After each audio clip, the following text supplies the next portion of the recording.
Jimmy Akin's Mysterious World is brought to you by the Star Quest Production Network and is made possible by our many generous patrons. If you'd like to support the podcast, please visit sqpn.com/give. Jimmy Akin's Mysterious World is also brought to you in part through the generous support of Aaron Vergeson Electric and Automation, making connections for life for your automation and smart home needs in North and Central Florida at aaronv.com.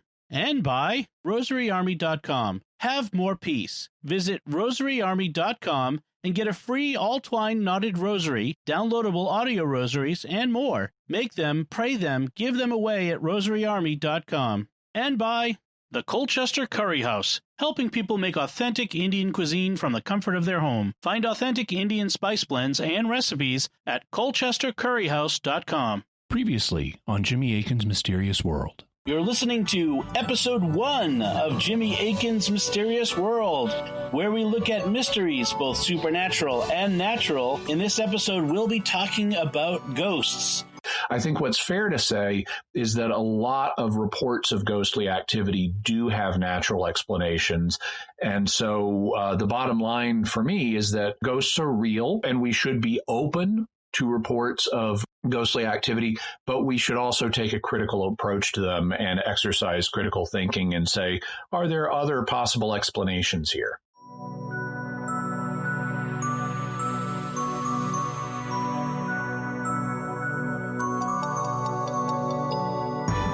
You're listening to episode 137 of Jimmy Akin's Mysterious World, where we look at mysteries from the twin perspectives of faith and reason. In this episode, we're talking about mediums, channelers, and talking with the dead. I'm Dom Bettinelli, and joining me today is Jimmy Akin. Hi, Jimmy. Howdy, Dom. Be sure to stay around to the end of the episode, folks, as we'll have your feedback on our recent episode on Carlos Castaneda. Ever since the fall of man, human beings have been subject to death. That means we've been losing friends and loved ones all that time. But it's hard to lose someone close to you and think that you'll never get to speak to them again in this life. That's why, throughout the ages, people have sought contact with the dead. One of the most popular ways people have tried is consulting people specially trained in contacting the deceased. They've been called by many names, including necromancers, mediums, and channelers. In recent years, they've even become the subject of scientific parapsychological studies. Can they really contact the dead? Should we trust them? And what does the Bible say about what they're doing? That's what we'll be talking about on this episode of Jimmy Akin's Mysterious World. The story of the Fox sisters was big news in upstate New York and even the surrounding states. It grew to national, even international quality, thanks largely to that master showman, Phineas Taylor Barnum. P.T. Barnum read and enjoyed news accounts of the Fox sisters' amazing powers. He also realized that the girls were wasted in the upstate sticks. They belonged in his American Museum, a marble showcase on Lower Broadway, emblazoned with brilliant flags, packed with 600,000 live and dead curiosities, stuffed lions to living fortune-tellers, two-headed men to dancing midgets. The two younger Fox sisters were the attraction. Brown-haired girls from the country, chubby Maggie with her big dark eyes and round face, and skinny little Katie with her sharp, bird-like features and restless hands. They were shy, barely educated, simply dressed in their neat dark dresses and white collars. But Barnum was sure visitors would pay to sit down with daughters who talked to the dead. Regular admission to the American Museum was 25 cents. To converse with ghosts, people might pay a full $1. They might even pay $2. Is the person I inquire about a relative? 2 knocks for yes. A near relative? Yes. A man? No answer, meaning no. A woman? Yes. A daughter? A mother? A wife? No answer. A sister? Yes. The questioner was the novelist James Fenimore Cooper, author of the sprawling American epic, The Last of the Mohicans.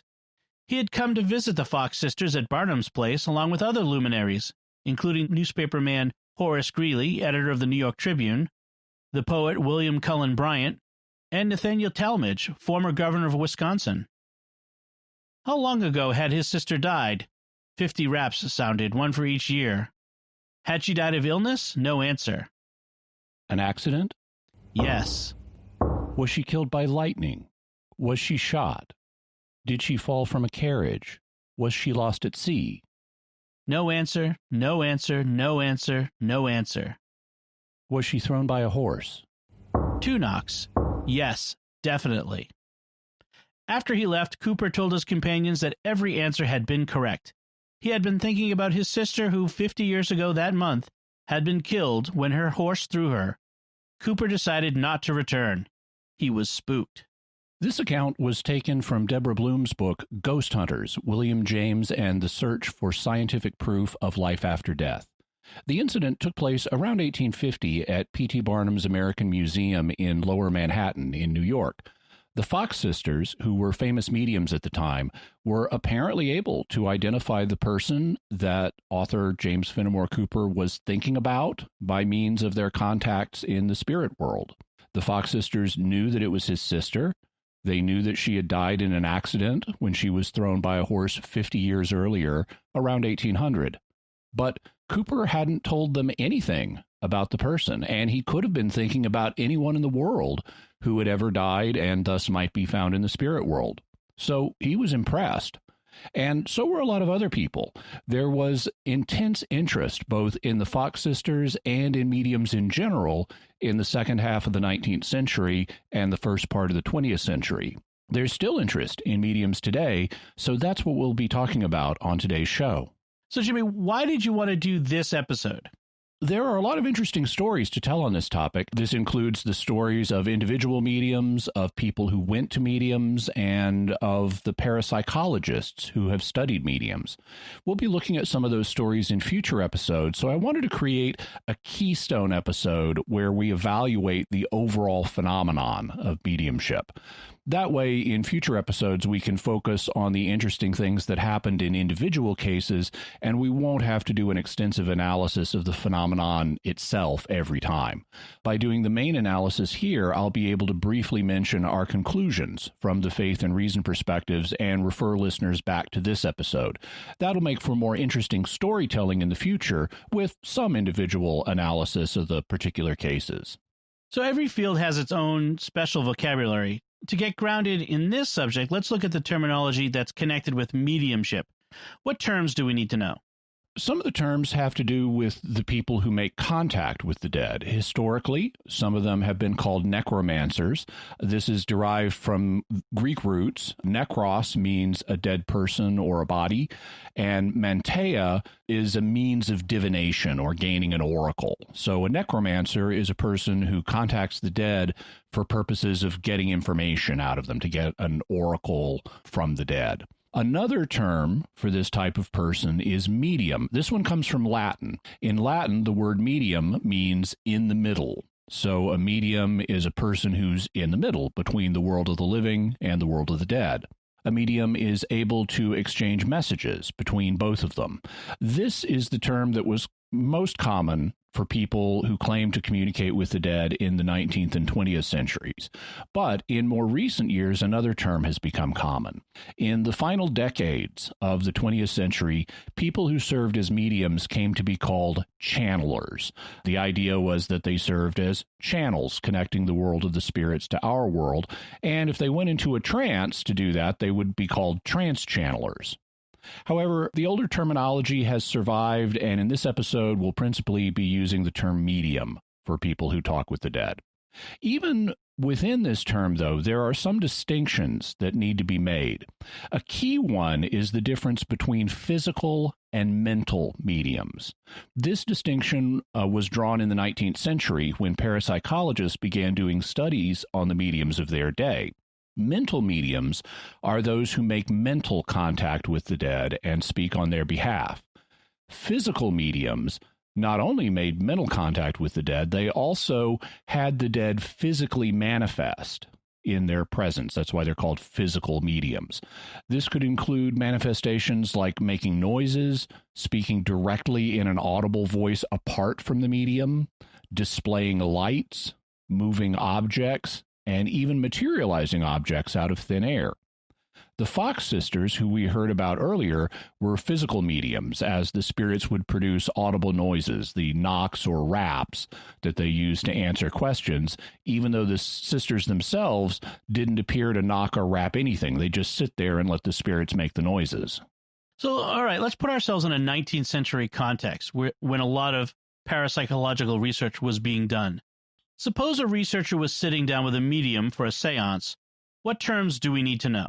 An obvious term is the word seance itself. This term refers to an occasion when a medium would help people contact the dead. The word comes to us from the French language, and it's ultimately derived from the Latin verb sedere, which means to sit. A seance is thus a sitting, which is so named because people would sit down for the session. Unsurprisingly, many English speakers decided to skip the fancy French word and simply refer to seances as sittings. So you'll hear an attempt to contact the dead also referred to as a sitting. The people who come to the medium for this purpose are therefore commonly called sitters. Very frequently, the medium has a special kind of spirit that she was in contact with. This kind of spirit is known as a control. A control spirit is one that the medium is regularly in contact with, who serves as her guide to the spirit world. Often during a seance or sitting, the medium would contact the control first, and then the control would help contact any of the particular spirits that the sitters wanted to talk to. The control thus served as a kind of counterpart to the medium. In the physical world, the medium would serve to coordinate the sitters who wanted to speak with the dead. And on the other side, in the spirit world, the control would serve to coordinate the spirits that the sitters wanted to talk to. Because the control served as a guide to the spirit world, the control spirit also has frequently been referred to as a spirit guide. Now, in the physical world, a random person could, just happen to show up at a seance, even if he wasn't one of the intended sitters. And the same thing could happen in the spirit world. Such random spirits who just happened to show up were known as drop-ins, because they happened to simply drop in on the seance, even though they weren't invited. Seance crashers. Yeah. So how did the history of mediumship unfold? As we said at the opening, people have been losing loved ones to death ever since the fall of man, and they've wanted to find ways to communicate with them. As a result, there have been people all the way down through history who have held themselves forth as individuals who can contact the dead. And they're certainly mentioned in the Bible. For example, Deuteronomy 18 famously says not to use such people. After biblical times, mediums continued to be found in cultures all over the world, and this included Christian cultures, although in the Middle Ages, mediums largely operated underground because the church followed the biblical prohibition on them. So then why was there a resurgence of mediumship in the 19th century? After the Enlightenment weakened the role of the Christian faith in Europe, mediums came more out into the open. And in the 1840s, the Fox sisters in New York, and there are actually three sisters, not just the two we heard about above, began serving as mediums, and this kicked off an enormous wave of interest in the phenomenon. We'll talk about the Fox sisters in a future episode, but suffice it to say that the spiritualist movement that they inspired lasted almost a century. And now that the scientific revolution had begun, it prompted the first scientific studies of mediumship and contact with the dead. In particular, it led to the founding of two organizations, the British Society for Psychical Research and its counterpart in the United States, the American Society for Psychical Research. Both of these are very important organizations that we'll be talking about in future episodes. In fact, we've already mentioned the American Society in episodes 102 and 103 on remote viewing, because it was the American Society for Psychical Research that first investigated the psychic Ingo Swann, who pioneered remote viewing. How prestigious were the scientists and researchers who participated in the studies for these organizations? They included very famous and eminent scientists, including individuals like Alfred Lord Wallace, who, with Charles Darwin, co-discovered evolution by natural selection. Lord Rayleigh, the physicist who won the Nobel Prize for discovering the element argon, he also was the first person in history to figure out why the sky is blue. It's because blue light has a shorter wavelength, making it more likely to hit the gas molecules in the sky, causing it to scatter so that the sky has this diffuse blue glow during the daytime. This is now known as Rayleigh scattering, named after him. The societies also included Sir William Crookes, the chemist who was the first to find helium on Earth and who discovered the element thallium; Sir Oliver Lodge, a physicist who pioneered early radio, including remote control by radio, and who won numerous awards; the American William James, who was a physician, philosopher, and founder of modern psychology; Madame Marie Curie, the physicist who won the Nobel Prize in Physics for formulating the concept of radioactivity, a term that she coined, and who also won the Nobel Prize in Chemistry for discovering the elements radium and polonium. And also Charles Richet, a French doctor and physiologist who won the Nobel Prize in Medicine for identifying the severe allergic reaction known as anaphylaxis. So if you or someone you love has ever had a severe allergic reaction to a bee sting or a drug and been saved by an injection or by an EpiPen, you can thank this guy. The Society for Psychical Research thus involved a bunch of scientific heavy hitters. What areas was the British Society for Psychical Research investigating? They investigated a lot of phenomena, including hypnosis, apparitions of the dead and dying, ghosts, and telepathy. In fact, the word telepathy was coined by a member of the Society. One key question that the Society was interested in investigating is what's referred to as the survival hypothesis. As the name would suggest, the survival hypothesis is the hypothesis that something more than mere matter survives the death of the human body. A personality or a soul can continue. One of the ways they sought to prove the survival hypothesis was by appealing to data that they got from studying mediums. I mean, after all, if you can show that a medium has information that didn't come from a living human being, that could be evidence she got it from a spirit. And if she got it from a deceased human spirit, that would be evidence that human spirits survive death. I notice that you often refer to mediums as she. Why is that? Most mediums in recent times have been female. This may have been different in other times and cultures, but recently, and especially in the 19th century and subsequently, mediums have most often been women. So as a result, I may refer to them sometimes as she. But that by no means implies that they're all women. In fact, in a future episode, we'll be focusing on one of the most famous male mediums of all time, Daniel Douglas Hume, who some have considered to be the greatest physical medium ever. How have studies of mediumship progressed since the Society for Psychical Research was first founded? Physical mediums are much less prominent today, so in this episode we'll be talking about mental mediumship. We'll cover physical mediums in future episodes. The wave of interest in mediumship that the Fox sisters began lasted almost a century, but it eventually petered out in the 1930s. There were still mediums, of course, but not nearly as many as there had been formerly, or at least not many that were as famous.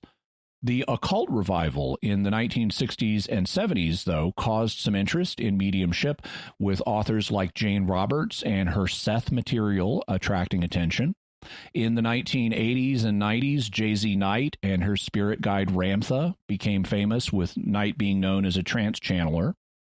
The 1990s also saw the emergence of James Van Praagh as a medium, and in the 2000s, John Edward became a famous medium. All of these people were operating on the popular level, but scientific studies of mediumship were still going on in the academic world. There was a particular resurgence of studies after the year 2000, and this is currently an active area of research in parapsychology. We'll move on to the theories about mediumship in just a minute, but first I do want to take a moment to thank our patrons who make the show possible, including Samuel L., Kenneth P., Kevin G., Robert C., and Colin H. Their generous donations at sqpn.com/give make it possible for us to continue Jimmy Akin's Mysterious World and all the shows at StarQuest. You can join them by visiting sqpn.com/give. And now is a great time to become a StarQuest patron. thanks to a generous gift from a StarQuest supporter. When you start a new Patreon monthly pledge at sqpn.com/give, the first 3 months will be matched by an equal amount from our donor. So, for example, if you become a new patron at $10 a month, after 3 months, our donor will give $30 to StarQuest to support all our shows, including this one, making your gift go even further. If you've been thinking about becoming a StarQuest patron, now is the time. Visit sqpn.com/give today. Jimmy Akin's Mysterious World is also brought to you in part through the generous support of Aaron Vergeson Electric and Automation, making connections for life for your automation and smart home needs in North and Central Florida at aaronv.com.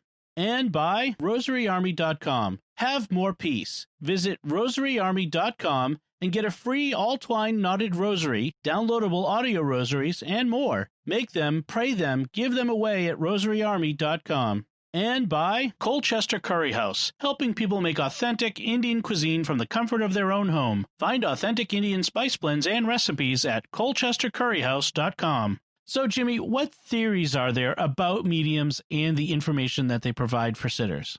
Well, there are two basic classes of explanations, and these divide based on whether there is a natural explanation for the information or whether there's a paranormal explanation for the information. Natural explanations for the information that mediums come up with when it's true, when the information is accurate, it could be due to random chance. It also could be due to conscious fraud. It could be due to unconscious fraud, on the other hand. And then on the paranormal side, if they're not getting the information through a normal means, well, it would be a paranormal means, but there are several possibilities. The one that mediums claim to be getting it from is human souls. So we're talking to a dead person on the other side, and they're giving us this information that they happen to know. On the other hand, human spirits aren't necessarily the only ones out there. And so another hypothesis that certainly can be proposed is they're getting it from demons. And then there is the possibility that they're not getting it from a departed soul or a demon or a spirit of any kind. They're getting it themselves by means of psychic abilities. So we'll need to consider each one of those. Let's start from the faith perspective. What can we say about mediumship from the faith perspective? From a perspective of Catholic faith, we can say, don't do it. Don't be a medium and don't use mediums. This is explicitly forbidden in Scripture.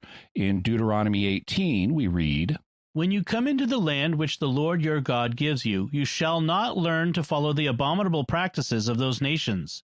There shall not be found among you anyone who burns his son or his daughter as an offering, anyone who practices divination, a soothsayer or an augur, or a sorcerer, or a charmer, or a medium, or a wizard, or a necromancer. For whoever does these things is an abomination to the Lord. And because of these abominable practices, the Lord your God is driving them out before you. You shall be blameless before the Lord your God. For these nations which you are about to dispossess give heed to soothsayers and to diviners. But as for you, the Lord your God has not allowed you so to do. The Lord your God will raise up for you a prophet like me from among you, from your brethren. Him you shall heed."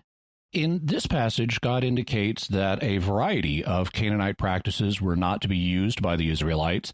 A key purpose of these practices was getting information from the dead, and God indicated that the Israelites were to get their supernatural information in another way. God would send them prophets. Therefore, they didn't need to and shouldn't make use of these other means of getting information from the supernatural world. Necromancy is forbidden today as well. The Catechism of the Catholic Church states in paragraph 2116, "All forms of divination are to be rejected. Recourse to Satan or demons, conjuring up the dead, or other practices falsely supposed to unveil the future." So don't try to summon spirits, whether human or non-human, for purposes of getting information out of them. How does that relate to asking the saints for their intercession? It doesn't. They're not the same thing. When we ask the saints to be our prayer partners in heaven, we're not getting information out of them. We're giving information to them, namely the fact that we'd like them to pray to God alongside of us. So that's really the opposite of necromancy, which is why there are no biblical passages that forbid it. Does the fact that the Bible and the faith forbid necromancy mean that it never works? No, it doesn't mean that. A lot of things are forbidden, but still take place in reality. I mean, murder and adultery are forbidden, but that doesn't mean that murders and adulteries don't take place in reality. In the same way, contacting the dead is forbidden, but that doesn't mean contacting the dead never takes place in reality. The Bible says don't use necromancy, but it doesn't say it never works. In fact, we know of at least one case in the Bible where it does. If you read 1 Samuel 28, it recounts how King Saul was desperate to get some information from the Lord about an upcoming battle with the Philistines. But the Lord wasn't answering him by the conventional means, such as by prophets. So Saul went to a medium, the famous Witch of Endor, and asked her to summon the soul of the dead prophet Samuel so he could get the information he wanted. She did, and Samuel gave it to him, also, though, mentioning that he would lose the battle and die for having disobeyed the Lord on previous occasions. Haven't some suggested that it was really a demon who appeared to the medium and not really the spirit of Samuel? Yes, but that's not what the biblical text says. The text speaks of the spirit straightforwardly as Samuel and doesn't say anything about a demon. So that's reading into the text rather than reading what the text actually says. Furthermore, if you read Sirach 46:20, it confirms that it was Samuel. That text says, "Even after Samuel had fallen asleep, he prophesied and revealed to the king his death and lifted up his voice out of the earth in prophecy to blot out the wickedness of the people." So just because trying to call up the dead through a medium is forbidden doesn't mean that God never allows it to happen. We'll have more to say about this later because I want to come back to the faith perspective after we've looked at the reason perspective. All right, let's do that now. What can we say about mediumship from the reason perspective? What about the information that mediums come up with allegedly from discarnate human souls? The first thing to say is that a lot of the supposed information they come up with is incorrect, or else it's so general that it fits almost everyone. Ordinary, low-quality mediums don't have a particularly high accuracy rate. This does not mean that all of the information obtained by mediumship is false. In fact, some of it is true, sometimes startlingly so. Like in our opening story, where two of the Fox sisters were able to correctly identify the departed spirit that James Fenimore Cooper was thinking about, including how long ago she died and how she died. This was very impressive and not the kind of thing you'd expect to happen by random chance. So here, in this episode, we won't really be interested in amateur mediums who just do it for fun at parties or community fairs or things like that. Instead, we'll be focusing on mediums who have submitted themselves for scientific investigation. One of the proposed naturalistic explanations for the information they came up with is conscious fraud. How common is that? Extremely common, especially among professional mediums who would hold public seances as a means of making money. We'll cover this in future episodes, and it was obvious in the 19th century, and the founders of the British and American Societies for Psychical Research were all over this. At times, the papers they were writing consisted of one bust after another of professional mediums, exposing them as frauds. This led to a general conclusion that they should focus their research efforts away from the big, showy professional mediums who were making money. A lot of the tricks that they used were essentially the same things that stage magicians do. This was particularly the case with the physical mediums, who borrowed tricks from stage magic to make sounds, voices, lights, and physical objects seem to appear out of nowhere. It also was the case with mental mediums, who were doing things to get information about the sitters that are essentially the same kind of techniques that are used by mentalist magicians today. Two of these techniques were known as cold reading and hot reading. Cold reading is when the medium doesn't know anything about the sitters in advance, but is able to deduce information and make high probability guesses about them by reading their body language, the way they talk, their age, their gender, their clothing, their hairstyle, and so forth. This information is then attributed to the spirits telling them these things, when really it's all deduction and guesswork from the way the sitters present themselves and what they tell the medium.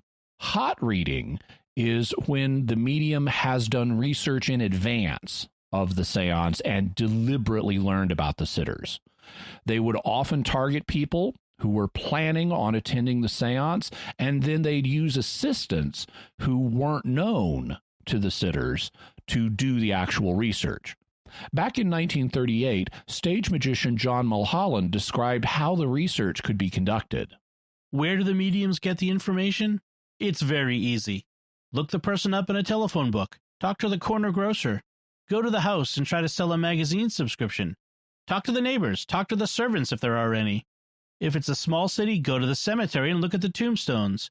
It has to be done carefully, but it's very easy. The mediums even started networking to pool what they had learned about frequent sitters, which would then be published in privately circulated works known as blue books. British historian Ruth Brandon states, "There were a number of recognized methods in use. Some were very down to earth. When a medium visited a new town, he was advised to visit the local cemetery and to make a note of names, dates, and any other information to be obtained from the tombstones. He might also consult the Blue Book for the area, a compilation circulated among mediums listing, for an increasing number of places, the names of leading spiritualists likely to attend seances, with descriptions, family histories and details, deceased spouses, children, parents, etc., and other information likely to be of use." So there was a lot of conscious fraud, especially among the flashy professional mediums who were making money. You mentioned that some cases might be explained by unconscious fraud. What did you mean by that? The phrase unconscious fraud can be a little confusing since fraud normally means deliberate deception, but this term is used in some circles, and in those cases it refers to situations where a person is deceiving others without being conscious of this fact. One of the classic examples is of a medium who thinks that he is in communication with a spirit and convinces others that he is, when really he's not. So he's not deliberately trying to deceive them. Instead, he's deceiving both himself and them about where the information is coming from. How would unconscious fraud work in mediumship? One way that we've already mentioned is random chance. A person may imagine that a spirit is telling them something, and the information may be correct purely by random chance. Another possibility is cryptoamnesia, which is where you've learned something in the past but have forgotten about it. For example, suppose that you're a medium who has been asked to get in contact with the spirit of someone who spoke another language, let's say German. You're then asked to get some German words from the spirit to prove you're in contact with someone who speaks German. It could be that you learned a bit of German years ago, but you've forgotten it, maybe by watching World War II movies or something. In that case, your subconscious might cough up some of the needed German words without you remembering where you got them. So you attribute them to the spirit, and you think you're in contact with the spirit who speaks German. A third possibility is unintentional cold reading. If you're a medium and you're being asked questions by a sitter, you're likely to be very attentive to what the sitter is asking you. After all, you don't want to appear foolish in front of them. So if he's unintentionally throwing off clues about the answers, you might unconsciously or semi-consciously pick up on those clues, and they could guide your answers. Let's suppose your sitter is asking, "Did my dead wife like Chinese food?" And at the same time he's asking the question, he's nodding his head up and down in hopes you'll answer, "Yes, she loved it," because he wants to believe you're really in contact with her. Even if the head movement is very slight, you might pick up on it, and that could give you a little extra push that you need to say, "Oh, yes, of course, she liked Chinese food very much." In 2004, former New Ager Carla McLaren wrote an article in which she looked back on her time as a medium and realized a good bit of what she was doing was subconscious cold reading. She concluded at the time that she was getting information from spirits, but in hindsight, she realized it was information she was picking up from the sitters and misattributing to the spirits. So there are multiple ways that a medium who is only imagining that she's in contact with a spirit could unintentionally deceive people who are asking her questions. One of the key goals of parapsychological researchers, therefore, is to do experiments that eliminate the possibility of both cold and hot reading. And how do they do that? By blinding both the mediums and the sitters to each other. In other words, the mediums do not know who the sitters are at all, not even their names, so they can't research them in advance and do hot readings on them. And the sitters are not present for the reading, meaning that they can't unintentionally give off clues that the mediums could use to do a cold reading. In fact, recent experiments have gone way beyond this and have involved as many as 5 levels of masking, resulting in quintuple blind experiments. It's not very well known, but this is one of the ways in which parapsychologists have turned out to be leaders in refining scientific method. Their field of study gets so much criticism and has to face so many objections that some parapsychologists have actually become pioneers in conducting tests that are even more strict than those used by regular scientists. And these techniques can then spill back into the normal scientific community. So even though they don't usually get credit for it, parapsychologists actually have been pushing the scientific method forward, helping it become more rigorous. How does such a multiple blind experiment work? One example is a study that was published in 2007 by Julie Beischel and Gary Schwartz. According to the textbook, Parapsychology, a Handbook for the 21st Century, here's how the experiment worked. 8 mediums each provided phone readings for 2 deceased individuals, and each absent sitter then scored 1 target and 1 decoy reading.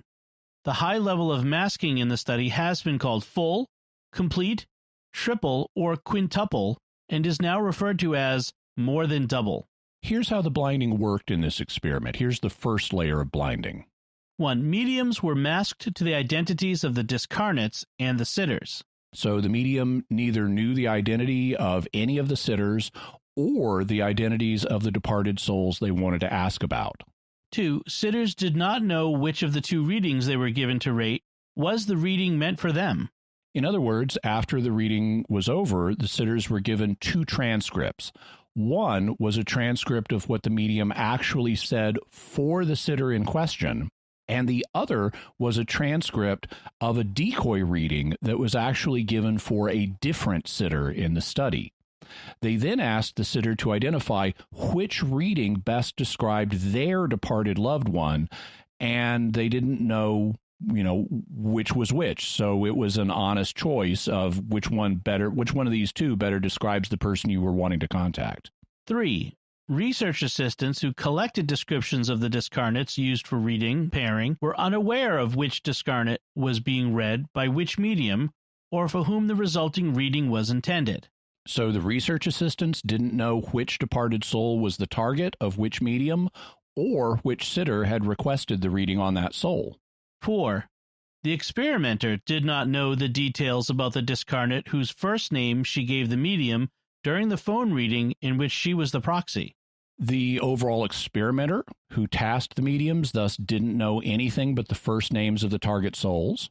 And 5. When the sitters came into the laboratory to rate the readings, the experimenter did not know which of the readings was that sitter's target. So when the sitters came in to evaluate their readings, the experimenter still did not know which readings were real and which were the decoys, so the experimenter couldn't unintentionally influence the choices that the sitters would make. This is way beyond a conventional double-blind experiment.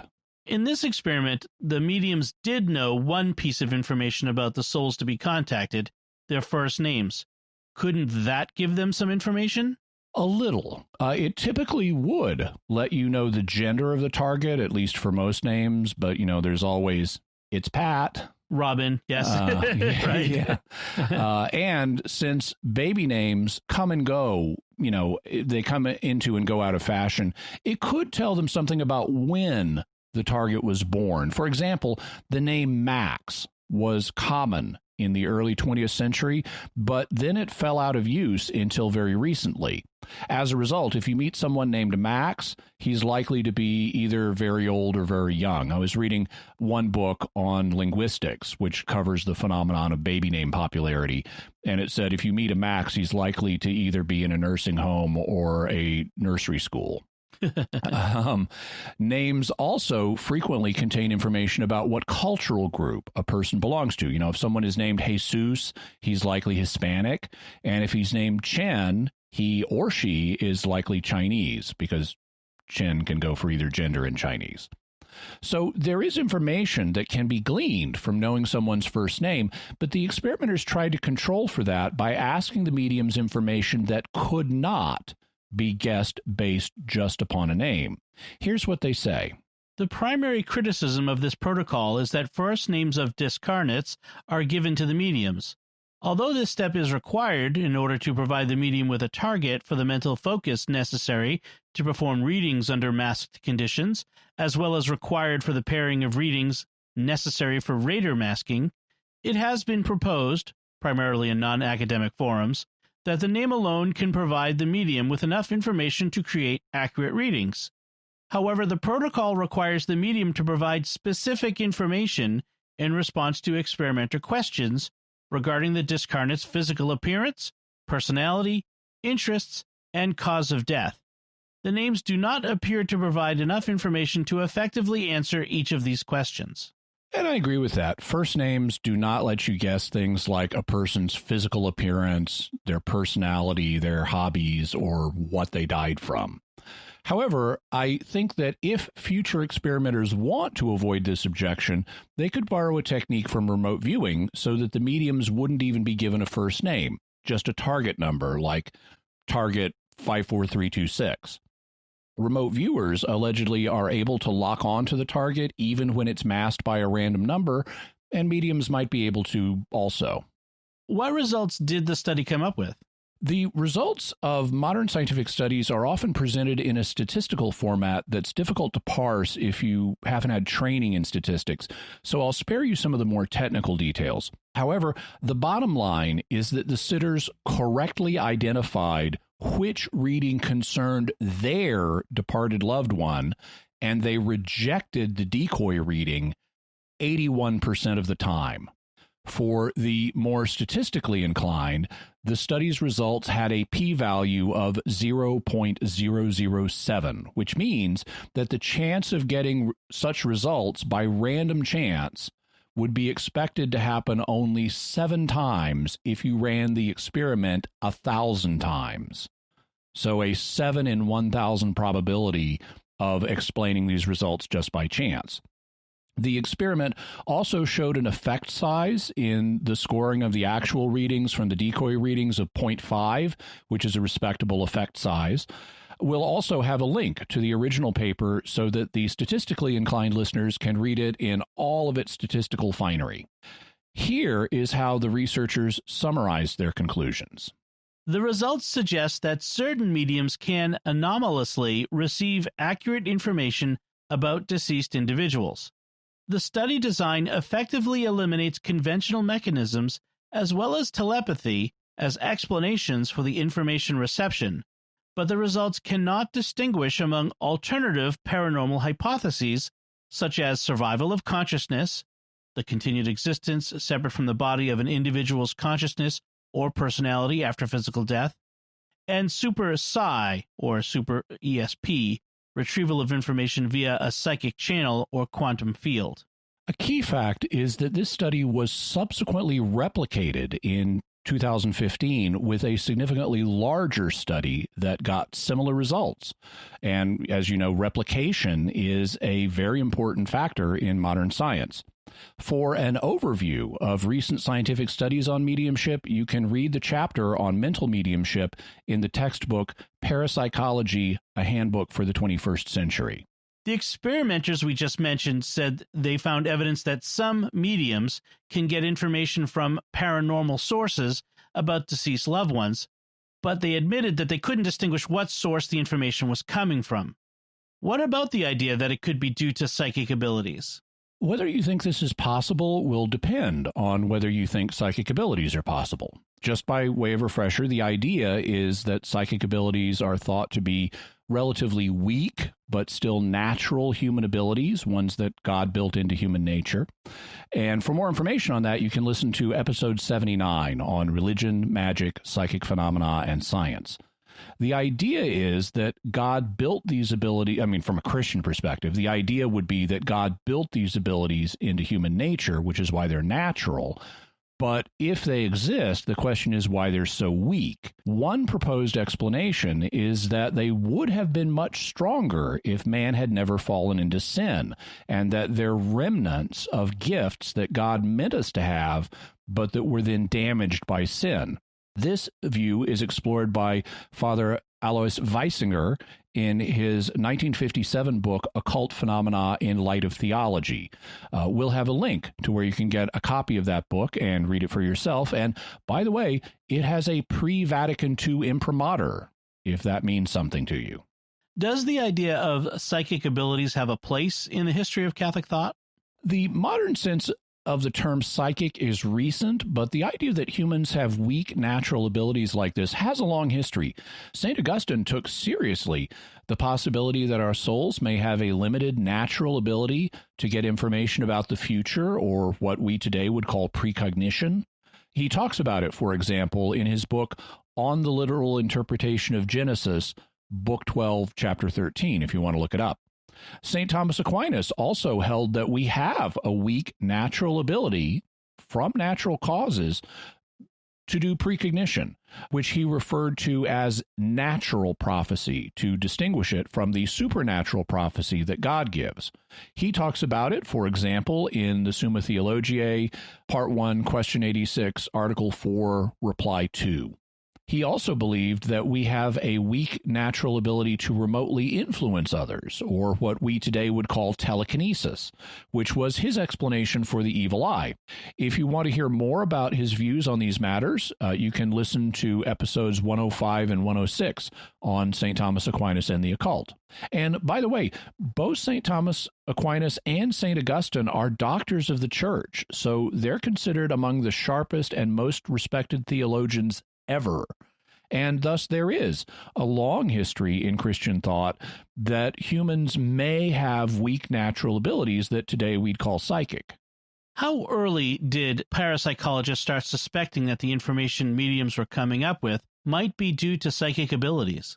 Right from the beginning. As soon as they started studying them in the 19th century, they said this could be psychic rather than actual departed souls. And it's really impressive for them to have started investigating that hypothesis that early. The idea is that when mediums get accurate information that's beyond random chance, this information doesn't have to be coming from departed human souls or from spirits of some other kind, like demons. After all, the medium is having an experience that's supposed to involve mind-to-mind contact with a spirit, which would be telepathy. So, okay, if telepathy exists, how do we know that she's not telepathically picking up the information from one of the sitters and then mistakenly interpreting it as coming from a departed soul because she believes that she's in contact with departed souls? For example, suppose a 19th century parapsychologist is at a sitting and wants to test the medium. He might ask her, "What's the name of my dead brother? Can you contact his spirit and ask him something only he and I would know about, like maybe something that happened when we were children?" And suppose the medium does come up with the name of the brother and an otherwise unknowable incident from childhood. How should that be interpreted? Has she telepathically gotten the information from the mind of the departed brother? Or has she telepathically gotten the information from the mind of the parapsychologist sitting right in front of her. Now, you can see how it could be interpreted either way. In fact, you could argue it might be easier to get information telepathically from someone right in front of you compared to reaching into the afterlife, finding the right spirit somehow, and getting it from his mind. Is there a name for this hypothesis? Today, this idea is known as the super psi hypothesis, PSI for psychic abilities. The idea is that psychic abilities like telepathy can be functioning in our lives in ways we don't notice. In this case, the idea is that the medium was telepathically getting the information from the sitter without realizing it.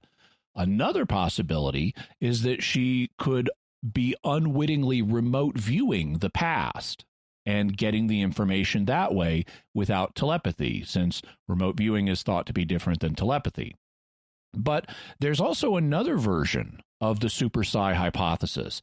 As far as I know, they didn't think of this one in the 19th century, but it's definitely talked about in parapsychological fields today. It's called the experimenter effect. And the idea is that maybe it isn't the medium who's unwittingly doing something psychic. Maybe it's the experimenter. I mean, for example, when the parapsychologist brings to mind the name of his brother and a childhood incident, maybe he's the one doing the telepathic thing. Maybe he's transmitting that information into the mind of the medium, and she assumes it's contact with a spirit, since they're both thinking about getting the information from a departed spirit. So if psychic abilities exist, there could be multiple alternative explanations apart from actual contact with the dead. I suppose if you get into parapsychological research, you might be someone who unknowingly has an innate parapsychological ability.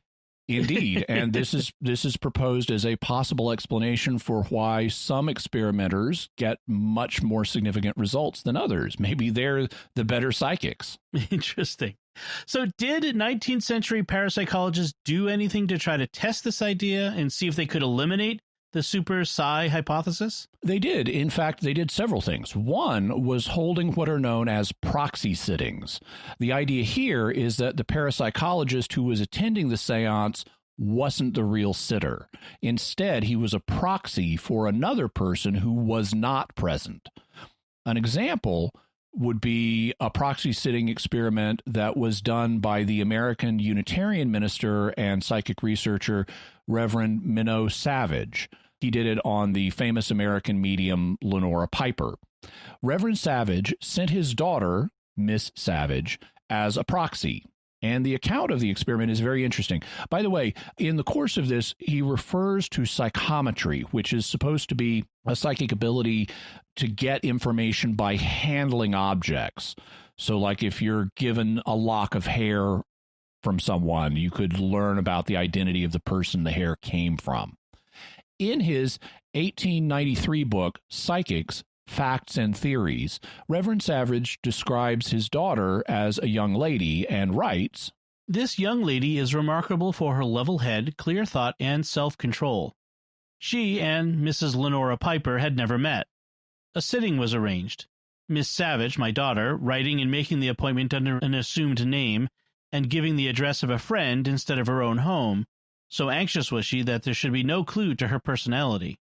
She carried a book, and in it 3 envelopes containing 3 locks of hair. One of these locks was from the head of her mother, but concerning the other 2 she knew nothing. They had been given her by a friend to be used as a test. When Mrs. Piper had become entranced, Miss Savage gave her one of the envelopes containing a lock of hair. Immediately her control began talking about it.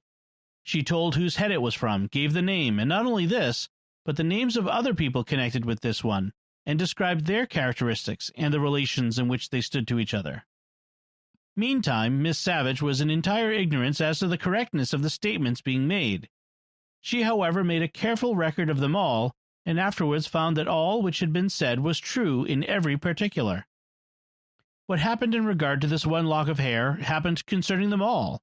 In each case, names were given, facts referred to, persons described, and all with complete accuracy. I state the case in this brief and general way, but I have in my possession all the particular facts written out at the time." This is really impressive as an experiment. I mean, look how careful the researcher is being. He does not attend the sitting, but he sends his daughter, who the psychic does not know, and she goes under an assumed name using a fake address, meaning it's hard for Mrs. Piper to do a hot reading on her. The daughter gives her unlabeled envelopes with locks of hair from people who are not present, and the daughter only knows who one of those locks of hair came from. So Mrs. Piper can't pick up any information about the other two telepathically from the daughter. What they're trying to do is set up a double-blind experiment where neither the medium nor the sitter has the information that's going to be asked about.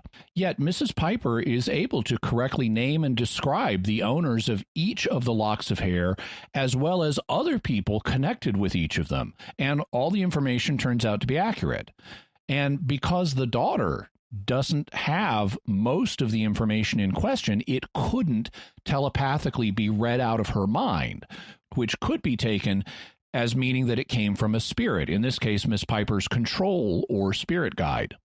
You say could be taken that way. Do the advocates of the super psi hypothesis have an alternative explanation?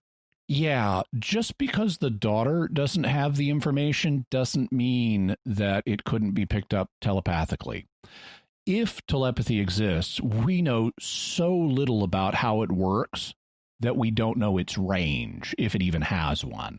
So even though the daughter didn't have the information, the friend who provided the other two locks of hair had the information about who they came from, and Mrs. Piper could have read it out of her mind. She could have subconsciously learned from the daughter's mind who had given her the locks of hair, and then just jumped to that person and read their mind about the locks of hair. There's actually a parallel to this in remote viewing. Back when the government was conducting its psychic spying research, the remote viewers would be given a set of coordinates to identify a target that they were then asked to get impressions of. What they found is that the coordinates could be completely arbitrary, just a random number. So you could tell a viewer, please describe target 1, 2, 3, 4, 5, 6, 7.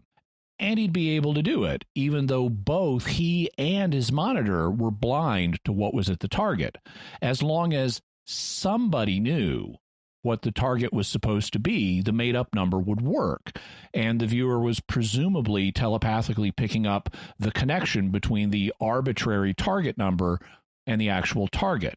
So super psi advocates argue that something similar could be happening in this case.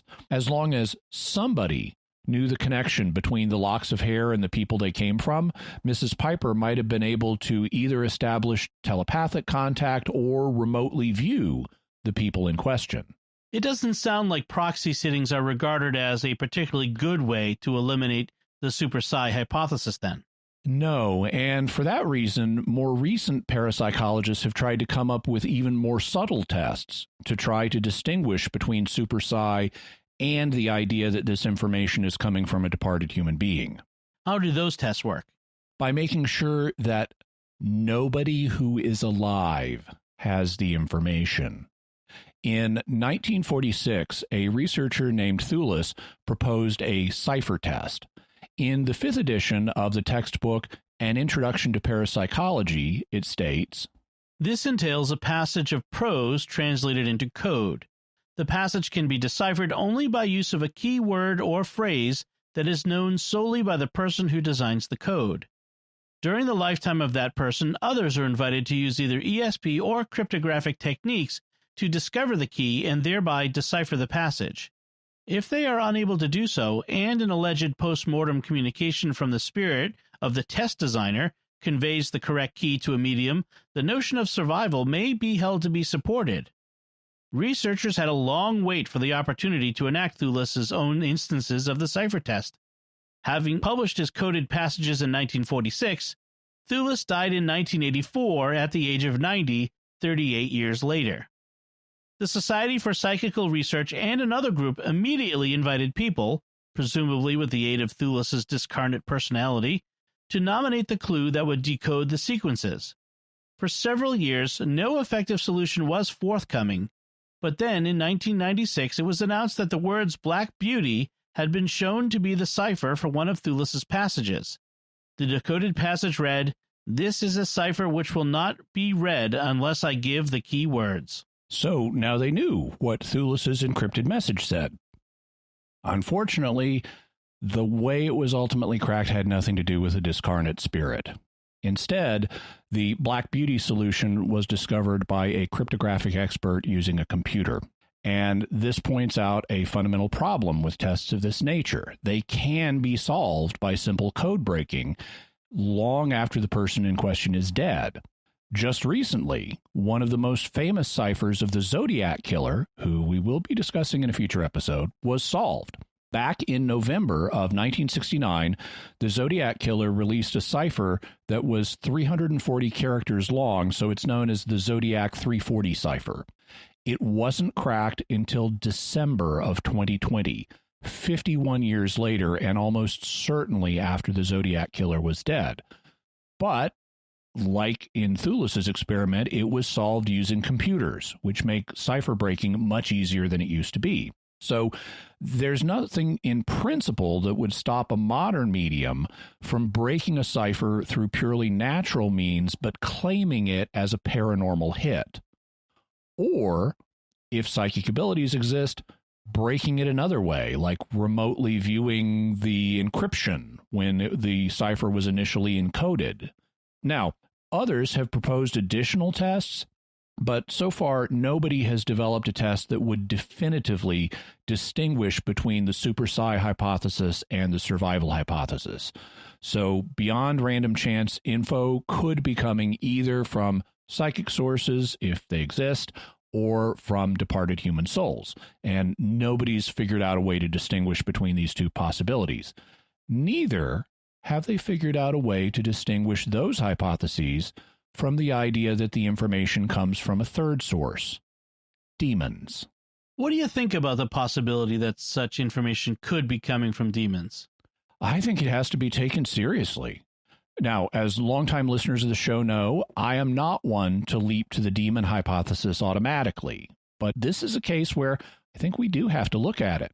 My starting assumption is that every phenomenon should be taken at face value until we have evidence to the contrary. As a result, it's a mistake to leap to the conclusion that any strange phenomenon must be demons.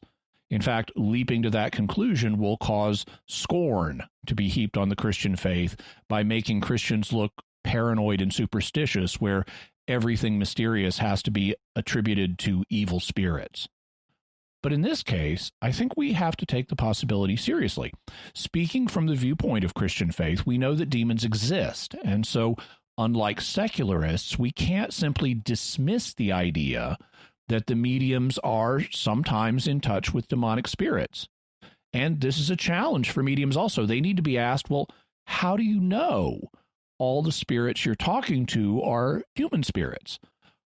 Why couldn't God create purely spiritual beings like angels?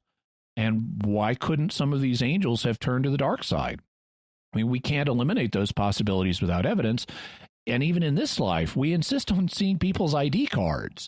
So how can a medium know that a given spirit is really who it claims to be and not another spirit, possibly a demonic one, that's impersonating the target?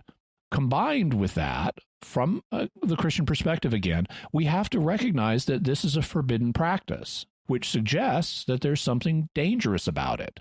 And in 1 John 4, St. John warns us, "Beloved, do not believe every spirit, but test the spirits to see whether they are of God. For many false prophets have gone out into the world." So we shouldn't believe every spirit, and we need to test them. And in 2 Corinthians 11, St. Paul warns us that the devil himself masquerades as an angel of light. So one of his cronies could certainly masquerade as a sitter's dead brother. How could we test a spirit a medium is talking to see if it's a demon? One way is by asking theological questions and seeing if the spirit makes claims that are contrary to the Christian faith or encourages you to do something that's contrary to the Christian faith. In those cases, that would be evidence that a particular spirit is a demon, at least from a Christian point of view. We have to be careful, though, because demons sometimes report information that's in harmony with the Christian faith. In Acts 16, Luke writes, As we were going to the place of prayer, we were met by a slave girl who had a spirit of divination and brought her owners much gain by soothsaying. She followed Paul and us, crying, These men are servants of the Most High God, who proclaim to you the way of salvation. And this she did for many days. But Paul was annoyed and turned and said to the spirit, I charge you in the name of Jesus Christ to come out of her. And it came out that very hour. But when her owners saw that their hope of gain was gone, they seized Paul and Silas and dragged them into the marketplace before the rulers. What it says in Greek is that the slave girl has a spirit of Python. Python being a serpent or dragon that protected the oracle of Apollo at Delphi, at least until Apollo killed Python. So this girl was recognized in the Greek culture of the day as being in touch with spirits that would let her predict the future. She was, in other words, a medium. And the spirit that she had in her was demonic because she's possessed and Paul has to exorcise her.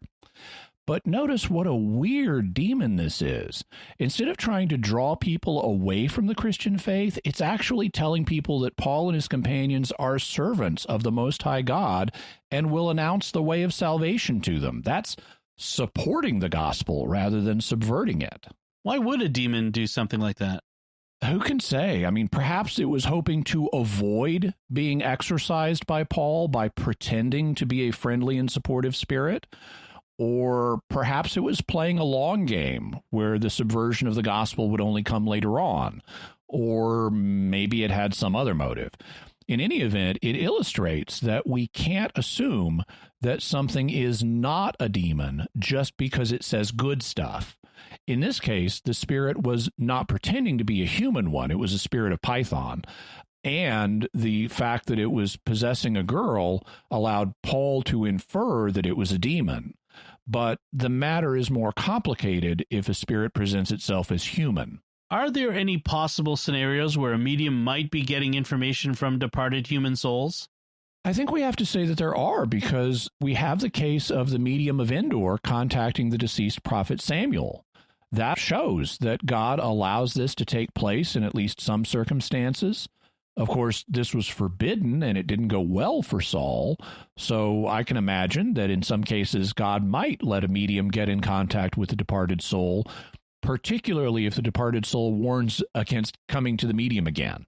Also, I'd note that in the Summa Theologiae, St. Thomas Aquinas held that it's possible for God to allow even the damned to appear to the living. He wrote, It is also credible that this may occur sometimes to the damned, and that for man's instruction and intimidation they be permitted to appear to the living. And that's in the supplement to the third part, question 69, article 3, if you want to look it up. The reasons that St. Thomas gives for why God might allow a damned soul to have contact with the living are for the instruction and intimidation of the living. In other words, encouraging them to get back on the straight and narrow. God could certainly allow a medium to contact a damned soul for those purposes. However, the list that St. Thomas gives may not be exhaustive, and since God allows demonic spirits to interact with mediums to deceive humans, I can't rule out the possibility that he might allow the souls of the damned to just do the same thing. So, Jimmy, what's your bottom line on mediumship? I think that when it comes to mediumship, the explanation of the phenomenon is all of the above. Much of the time, mediums report incorrect information or information that happens to be right through random chance. In other situations, they report accurate information through purely natural means. Some mediums are deliberate con artists who use techniques from stage magic, including mentalism tricks like hot and cold readings. Others are committing unintentional fraud, such as when they subconsciously pick up on clues from the sitters and think that the information is coming from the spirits instead. Yet, there also is at least some scientific evidence that certain mediums may be able to get information in a paranormal way. If psychic powers exist, some of that information might be coming from things like telepathy or remote viewing. However, also in the paranormal world, demons definitely exist, and some of the information is coming from demons, as with the slave girl that St. Paul encountered. And in some cases, God may allow contact with a human soul, as in the case of the prophet Samuel. Nevertheless, don't do this. It is forbidden in the Bible, and the church has consistently taught against it for the past 2,000 years. It's dangerous, so stay away from it. Jimmy, you wanted to come back to the faith perspective after we covered the reason perspective. What did you want to say? I wanted to discuss the reason that the Bible forbids us to use mediums. I mean, when God gives a command, there's a reason for it. He doesn't just command things arbitrarily. The ultimate purpose behind all of God's commands is to make us happy in the long run. So why would consulting mediums not make us happy in the long run? I think it's because of all the problems we've just covered. Lots of time, the information is not accurate and should not be relied upon. When it is accurate, it's very often because of either deliberate or unconscious fraud that's being committed. And when a medium is in contact with a spirit, the medium doesn't really know whether it's a human spirit or a demon that's out to harm people, either in the short run or the long run. Thus, it makes sense for God to forbid this practice. It's unreliable, frequently misleading, and even dangerous. It does not promote our welfare. Jimmy, that was an excellent and comprehensive look at the topic of mediumship, but I'm surprised and a little disappointed you didn't include the story about the short medium who was being sought by police. You know, the small medium at large. Well, if you think about Lenora Piper, I mean, she was a woman, and so smaller than some of the men who were researching her, and she was a medium, and she was studied both in America and in England, so you could call her a small medium at large.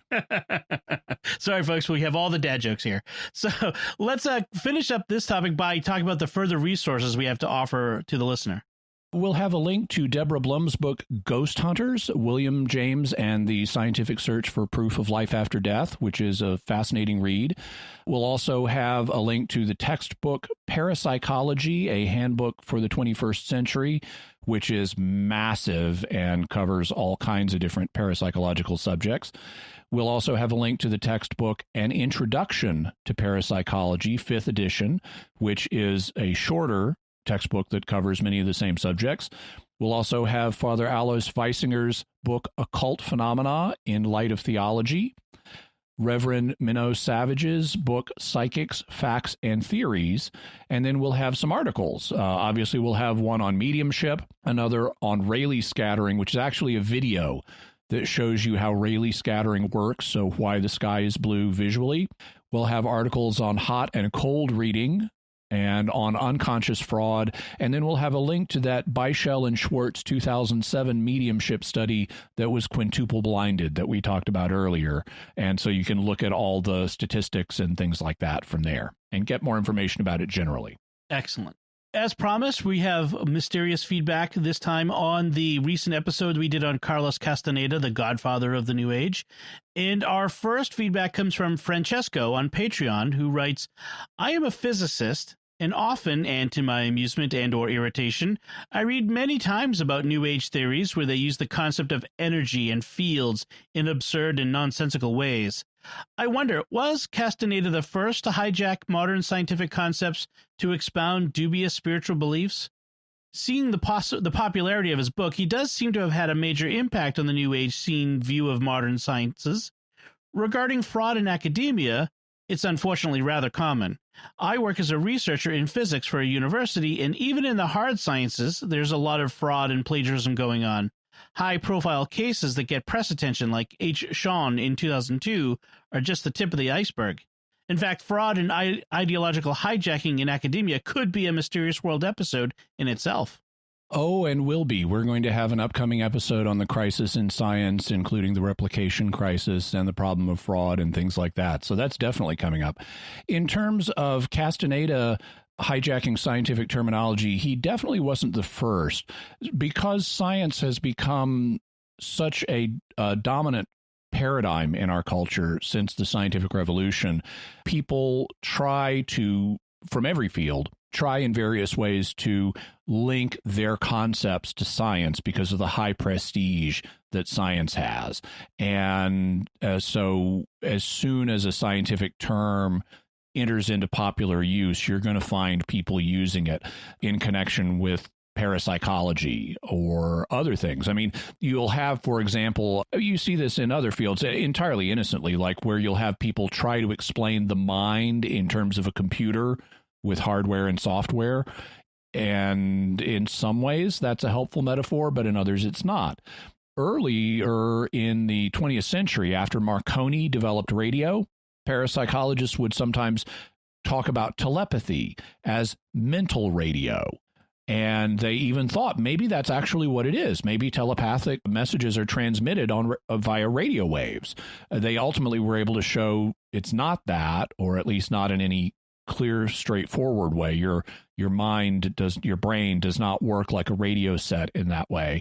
But it was an analogy that they found helpful up to a point, and then further research helped clarify the extent to which it was or was not accurate. But it, does involve telepathy, like radio does involve transmitting signals over a distance, or at least is perceived to be doing that.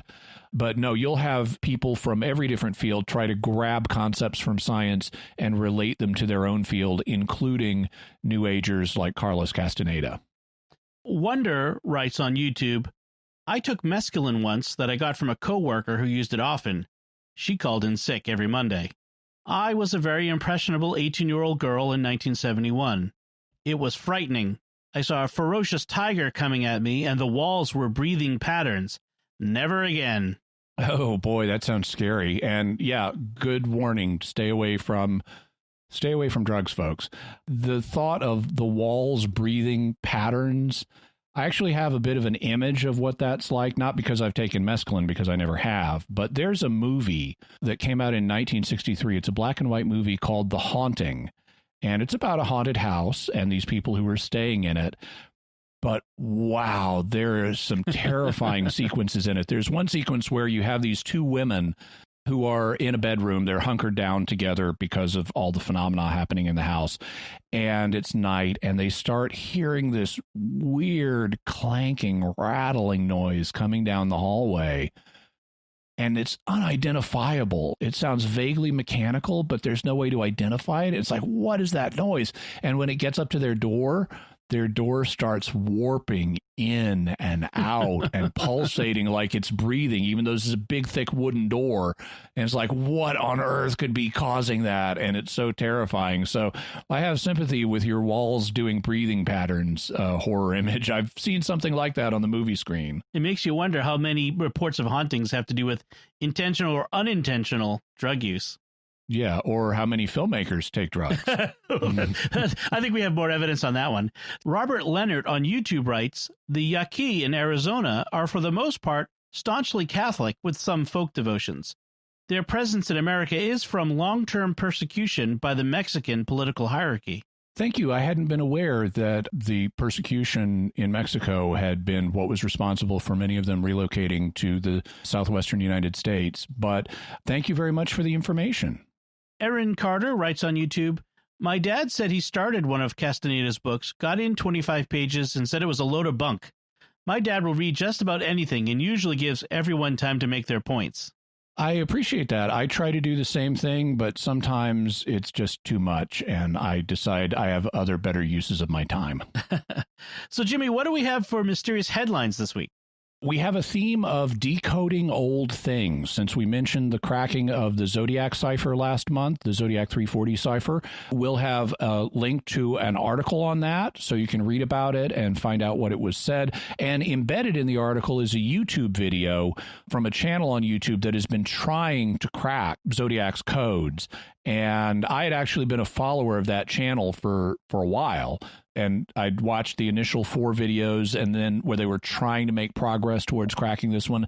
And then the 5th video, wham, after 51 years, they've suddenly done it. So you can check that out and watch the video to see how the code worked. Turns out one of the reasons it was so hard to crack is Zodiac made a mistake partway through the encoding process. And it wasn't until they identified his mistake that the rest of the text snapped into place. Also, speaking of decoding old things, you know the constellation the Pleiades, right? It's up in the sky. It's near Orion, the hunter, and it's kind of an open nebula that's facing Earth that has stars in it, and it's called the Seven Sisters. Many of the readers will have heard it called the Seven Sisters. Well, the thing is, you look at it, you can only see 6. What happened to the seventh sister? And it's not just in European culture that it's called the Seven Sisters. It's called the Seven Sisters all over the world, in the Americas, among Native peoples in the Americas, and among Australian Aborigines. Everybody thinks of this as the Seven Sisters, even though we can only see 6. And they have a legend to explain why, and the legends differ, but they have a legend to explain what happened to the seventh sister, like she's in hiding or something like that. Now, the idea is Orion is a hunter who is hunting the sisters, or he's a group of young men that are hunting the sisters. And so one of the sisters is either too young or got married or is in hiding or something like that. But we'll have a link to a paper that proposes an explanation for all of this. Now, I've mentioned before, I think on the show, how we have evidence that the constellation Ursa Major, or the Great Bear, is a constellation that goes back at least 15,000 years. The traditions, because we have historical traditions on both sides of the Bering Strait that connect it this way, and so it looks like the identification of the Great Bear goes back at least 15,000 years. Well, it looks like the identification of the Pleiades as the Seven Sisters goes back 100,000 years, because 100,000 years ago there was another star that was visible there that then, because of the proper motion of the stars, moved so close to another that they can no longer be distinguished. And so it looks like there were 7, but now there are only 6 visible because the stars moved. And that is likely, or according to this paper, the explanation of why cultures all over the world speak of the Pleiades as the Seven Sisters, and then they have an explanation for why you can only see 6. And this tradition of identifying them as the Seven Sisters may therefore go back 100,000 years. Wow. Fascinating. All right, let's wrap things up there. That's it from us. What do you think? What are your theories about mediums and speaking with the dead? We want to hear your feedback. You can let us know by visiting sqpn.com or the Jimmy Akin's Mysterious World Facebook page. You can send an email to mysterious@sqpn.com or send a tweet to @MYS_world with the hashtag of mysterious feedback. Folks, remember to share the podcast with your friends. We greatly appreciate that. We see you do that all the time on social media, and that really helps us grow the audience and reach new audiences and new people who can benefit from the show. So we really appreciate that. Also, when you write a review in Apple Podcasts or another directory, that also helps us a huge deal, and we love to get your reviews and love to see your feedback there. So we really do appreciate that. You can find links to Jimmy's resources from our discussion and links to the mysterious headlines on our show notes at sqpn.com/mysterious. And remember, to help us continue to produce the podcast, please visit sqpn.com/give. Until next time, Jimmy Akin, thank you for exploring with us our mysterious world. Thanks, Dom. And once again, I'm Dom Bettinelli. Thank you for listening to Jimmy Akin's Mysterious World on StarQuest.